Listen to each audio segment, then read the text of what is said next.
আসসালামু আলাইকুম ওরহমতুল্লাহ। সুপ্রিয় শিক্ষার্থীবৃন্দ, আশা করি তোমরা সবাই ভালো আছো। এই ভিডিওটা তৈরি করছি নবম শ্রেণীর শিক্ষার্থীদের জন্য। 2024 সালের নবম শ্রেণী স্বাস্থ্য সুরক্ষা বইয়ের সপ্তম অধ্যায়ের 90 পৃষ্ঠা ছকের সমাধান নিয়ে আজকে আমরা আলোচনা করব। স্বাস্থ্য সুরক্ষা নবম শ্রেণী সপ্তম অধ্যায় সমঝোতা শিক্ষা নিব, সবাই মিলে জয়ী হব, এর 4 নং পর্ব এটি। যারা এখনও অন্যান্য বিষয়ের ভিডিওগুলো দেখোনি তারা আমাদের চ্যানেলের প্লেলিস্ট অপশন থেকে ঘুরে আসতে পারো।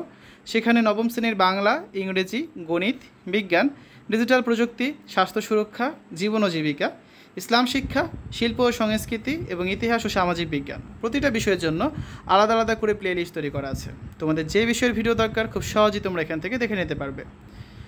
শিক্ষার্থীরা, আমরা গত পর্বে অর্থাৎ 3 নং পর্বে 89 পৃষ্ঠার সমঝোতার 4টি উল্লেখযোগ্য বিষয় এই ছকটা পূরণ করেছিলাম।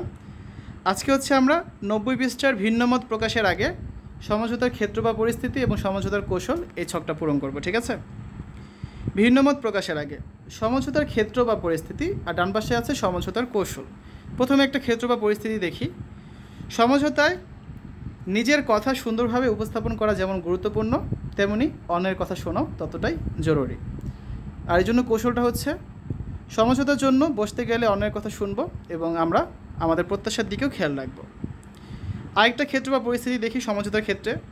মনোযোগ দিয়ে শোনাটা একটা দক্ষতা, সেটা শোনার আগে আমি নিজ থেকে কোনো মন্তব্য তার উপর চাপিয়ে দেব না। এক্ষেত্রে কৌশলটা কি? দুই পক্ষের যেখানে ভিন্ন ভিন্ন দৃষ্টিভঙ্গি অথবা বিপরীত ধরনের চাহিদার ফলেই কোনো দ্বন্দ্ব সৃষ্টি হয়েছে, তাই দুই পক্ষকে দ্বারা যা যাচ্ছে সেটাই যে পেয়ে যাবে এটা প্রত্যাশা করা কিন্তু উচিত নয়। আরেকটা ক্ষেত্র বা পরিস্থিতি হতে পারে যে একটি দ্বন্দ্বপূর্ণ অবস্থা অনেকটাই নিয়ন্ত্রণে আসতে পারে যদি আমরা দুই পক্ষ একে অন্যের কথার মূল বিষয়টিকে সঠিকভাবে ধরতে পারি। ঠিক আছে? এক্ষেত্রে আমাদের যে কৌশল সেটা আমাদের দুই পক্ষের সুবিধা অসুবিধার কথাই ইতিবাচকভাবে তুলে ধরতে হবে।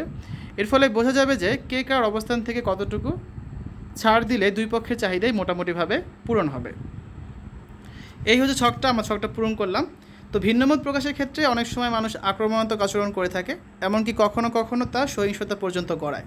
সমঝোতার মনোভাব ও দক্ষতার অভাবেই এই ধরনের পরিস্থিতি তৈরি হয়। তাই কোনো পরিস্থিতিতে যখন আমরা একমত হতে পারি না তখন সমঝোতার দক্ষতাকে কাজে লাগাবো।